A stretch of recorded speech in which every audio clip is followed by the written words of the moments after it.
There's no denying that DBD players are passionate, sometimes a little too passionate, but one of the most divisive topics in the community seems to be whether or not the Five Nights at Freddy's franchise should be in the game. So let's take a look at why that is. Around the time of this video, there's a lot of speculation over who the next killer will be. A big contender is a FNAF character. This is because A, we know that the next killer is going to be a licensed character, B, that licensed character has been confirmed to be a big name license, C, the FNAF movie will be released a bit before the chapter release, and D, the FNAF movie is produced by Blumhouse Productions, the same company that is currently producing the Dead by Daylight movie. That's quite a lot of coincidences, so naturally it reignited this age-old discussion. Now, just for the sake of transparency, I will say right off the bat that I would personally like the franchise to come to DBD, although I'm not the biggest fan of it and I kind of dropped it after the 4th game back in 2015. I still like the memes, and quite frankly, I just think they're neat. But not everyone feels this way, with the more extreme takes I've seen being people saying they'll completely quit the game if this crossover happens. This isn't anything new though. It's a topic the DBD community has to go through every once in a while when there's speculation over a new chapter. Hostilities got so bad that at one point, FNAF as a topic was entirely banned on the DBD subreddit. After going through lots of comment threads and recently running a poll of my own, I could basically summarize both sides' arguments into two categories.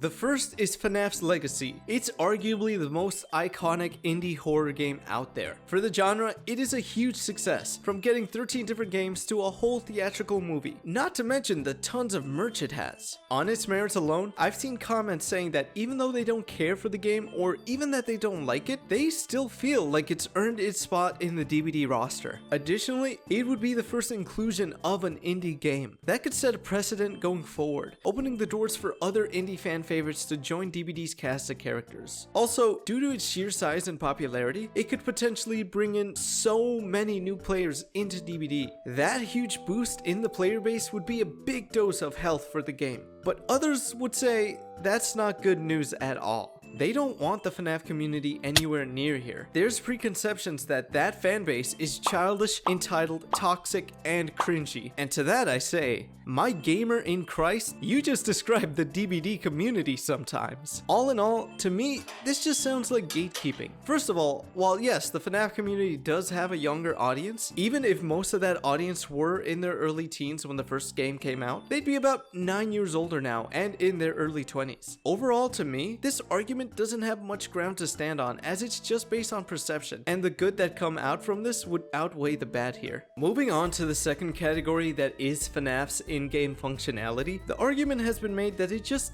doesn't fit into the game. Aesthetics wise, there are those that think it's too childish looking, and the designs don't really fit the DBD vibe. Every single time I've seen these comments, I always see others jumping in to point out the obvious, that DBD has not been a purely spooky aesthetic kind of game in a very long time. There's already a bunch of stuff in it that completely negates that type of argument. That's without even bringing up that the FNAF franchise kind of actually does have its fair share of creepy looking characters. Another side to this argument is that the character just wouldn't look good movement wise. It's an animatronic robot and thus would be all jittery and move really awkwardly around. That would make it difficult for survivors to determine how fast it's going and what it might do next. And if the devs make its movements a lot smoother, it'd just be like having someone in a normal suit, ruining their immersion since it's again supposed to be an animatronic. On top of that, there's the argument that they're jump scare characters, and that's not what DBD is about. DBD has slashers and typical killer types with weapons. So what would their attack and power even be? I've seen lots of comments just dismissing the whole idea of this franchise on that basis alone. However, there are a bunch of creative ways for the devs to get around all of these potential issues to make it a fresh and exciting concept. Speaking of, there's a really good concept video out there that I'll link down below. So as you can see here, it's not an impossible task.